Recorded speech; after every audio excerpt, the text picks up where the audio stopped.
What I also noticed though is a lot of these workouts created by women, targeted towards women, I mean no offense by this, but they do often target common insecurities.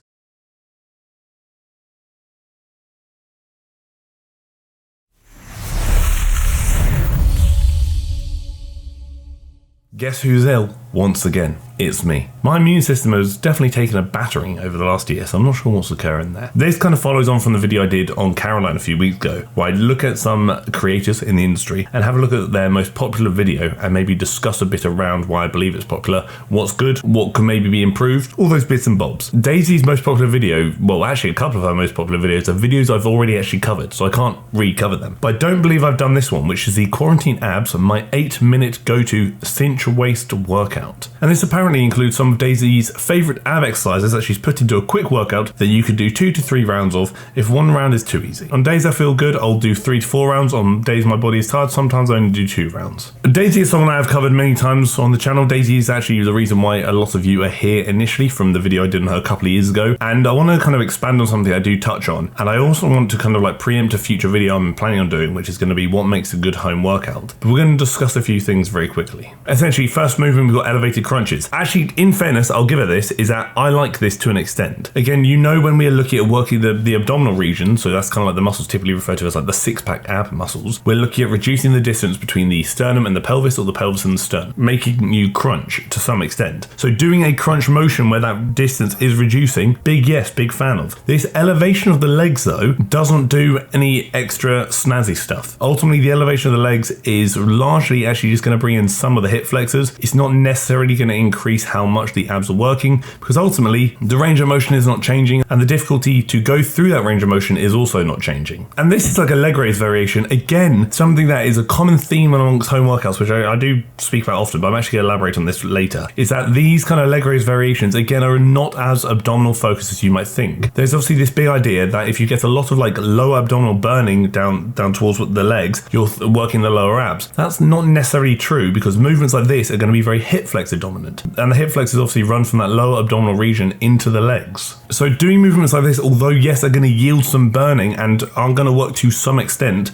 they're not going to work as effectively as simple crunch based movements. But the reality is, simple crunch based movements aren't very fun and aren't very exciting. If I turn around and said to you, there's one really good exercise you can do for the abs, and there's a really simple workout you can do that includes 2 to 3 exercises that are all essentially variations of the crunch, you're probably not going to be that interested in it. So despite that arguably being more effective than the workout we're seeing here, it may actually deter you from doing it because it doesn't look as fun and it's not as fancy. I think it's actually valid in the sense that working out and training can be very boring for a lot of people. If you can find a means of making that more enjoyable through maybe different exercises, even if it's less effective, if it allows you to remain more consistent with what you're doing, I would actually deem it to be better for you. It's all well and good me saying this is the best exercise, do this, but if you don't like it, you're not going to do it. Therefore, it's not really going to be the best exercise because you're not really going to get a lot of results from it. If I say this exercise isn't too good, but you actually really enjoy it and you probably want to do it all the time, it's probably actually going to be better for you because you're going to stick to it and achieve better results through consistency. Again, actually the reverse crunch, I actually really back. Essentially, what you really need to look at if you're looking at potentially biasing like upper ab fibers and lower ab fibers is a crunch variation, because the distance between the sternum and the pelvis is reducing, and a reverse crunch variation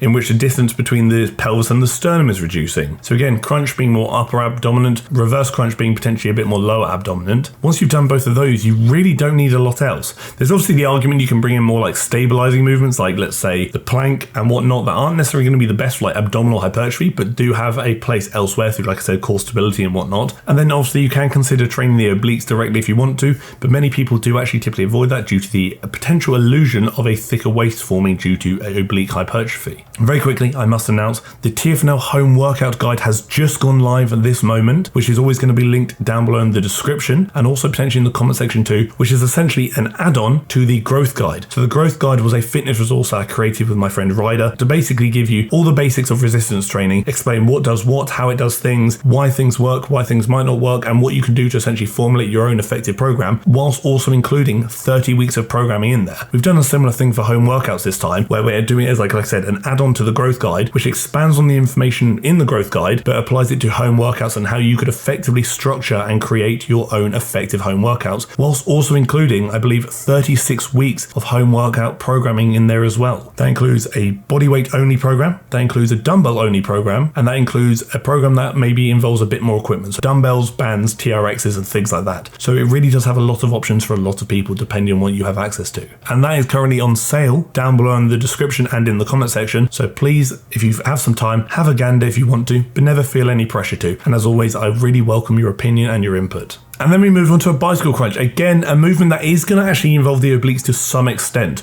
because essentially one of the obliques functions is obviously rotation, anti-rotation. I've mentioned this before. We are going through some rotation here because we are rotating the torso.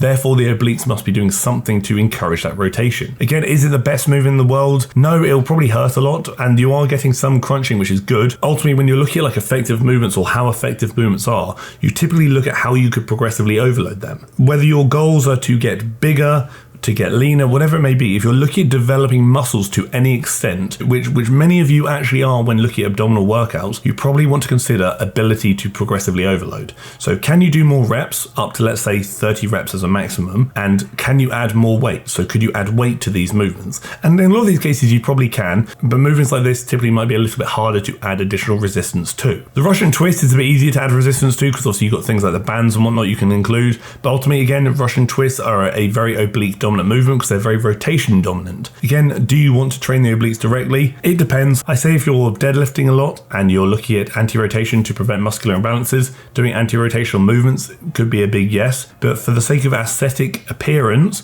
like I said earlier, many people typically try and avoid oblique training as it may lead to the illusion or appearance of a thicker waist. And then we're going back to another leg raise variant with very low range of motion, which means there's going to be a lot of tension in this bottom end, which means that it's going to burn a lot, therefore probably trick you into thinking it's working a lot when it's really not. But now I'm going to hit you with some source. I understand that as a man on this application or this platform on YouTube, I am speaking about women's workouts. You also have to understand that about 90% of my audience are women. In that, a lot of the recommendations I get come from women, and those recommendations are typically about women, hence the target focus of a lot of my videos, which I do actually explain in the description. The reason why I've kind of adopted this and the reason why I don't try and fight this or I'm not against it, because first of all, I feel very privileged to be in a position where I'm able to speak about the workouts of women and be trusted by many women when it comes to working out, be that at home, be that for the context of hypertrophy, whatever it may be, as a man online. I think that's a privilege that not many people have, and I really do value that. What I also notice though is a lot of these workouts created by women, targeted towards women, I mean no offense by this, but they do often target common insecurities. So a lot of these insecurities that many may have, which I think many men also may have to some extent, I do as well, I have quite a thick waist and it's a bit of an insecurity of mine, where Daisy's obviously targeting these workouts to cinch your waist and whatnot. Ultimately, I get it because again, it's very marketable and it's going to sell, but the reality is I have an issue with this because essentially a lot of creators, I'm not stating Daisy in this case, I'm just saying a lot of creators in general, will find a common insecurity and will potentially use their genetic advantages such as body shape, which we know is very much genetic, to help market workouts that again are potentially latching on or targeting insecurities. I'm not saying this is done maliciously with intention, absolutely not. I do not know that. That would be an assumption and an incorrect one at that because I don't have the information to make that assumption. What I'm merely stating is that it always rubs me the wrong way that a lot of these workouts are promoted in a manner that does potentially target insecurities and also promote, like I've mentioned earlier, false promises, when the reality is this: a lot of the shapes you see online from individuals, including myself, are largely genetic. We all have our structure and our kind of overarching shape. You can build on that or you can take away from that, but you can't necessarily change the shape. Your skeletal structure and your just structure in general is very much genetic, which is just not changeable. Again, you can add muscle to your frame, you can take muscle away, you can add fat to your frame, you can take fat away, things like that, but you cannot change your body shape. A lot of people, unfortunately, especially a lot of younger individuals, again, as a man, this happened to me with men in the industry many years ago when I was younger, fall into the trap of they will follow these workouts and they will do what these individuals tell them to in the belief they'll help them look like the individual they're following. So in this case, potentially Daisy, because again, I fell victim to this myself with a lot of men in the industry. But the reality is this: no workout you do will make you look like Daisy. No supplement you buy will make you look like Daisy. No equipment you purchase will make you look like Daisy. Ultimately, the only person on this world that looks like Daisy is Daisy. Although you may have some similarities and some of you may share a similar genetic shape, nothing will make you look like Daisy. I think what we can better do is identify our goals. I think those goals should be less about looking like somebody else and more about identifying what you want to achieve with your body. I could say I really want to look like Arnie, but that's never going to happen. What I could actually say is I want to put more muscle in my frame, I want to be more symmetrical, I want to get stronger as well. Which again, very realistic goals that aren't as specific and unrealistic as looking like a certain individual, but they do follow a similar suit of Arnie is stronger than me, Arnie has more muscle than me, he's also more symmetrical than me. So could I try and replicate similar goals, not to achieve his look, but achieve my own version of my look that aligns with the goals I've put in place, like the ones I've just mentioned. I think it's really key to identify, and this can be very helpful when considering sustainability and consistency. What do you genuinely want to achieve out of training? Do you want to get a bit leaner, a little bit stronger? Do you want to build a bit of muscle? Do you want to lose a bit of fat? What would genuinely make you happy? And what do you actually genuinely enjoy doing? Once you can identify what would genuinely make you happy, you can then try and start piecing together the process in a manner that you might actually genuinely enjoy. If you enjoy workouts like this, I fully support them. I say, do you do these workouts? Because at the end of the day, enjoyment is a big factor many people overlook. But if you don't enjoy these workouts and are simply doing them for the sake of trying to achieve Daisy's look, then I say maybe it's worth considering something else. You have to understand is that when we compare ourselves to these individuals online and compare ourselves to people who don't necessarily share the same genetic structure or shape as us, all we're kind of really doing to an extent is setting ourselves up for failure, where we're almost implying or indicating that we believe somebody else looks better than us, or we believe somebody's body is superior to ours. And how's that going to make you feel about yourself? How's that going to make you feel about your progress? How's that going to make you feel about your body? Ultimately, if you're then engaging in workouts and pursuing a goal that makes you feel worse about yourself, you've got to kind of question,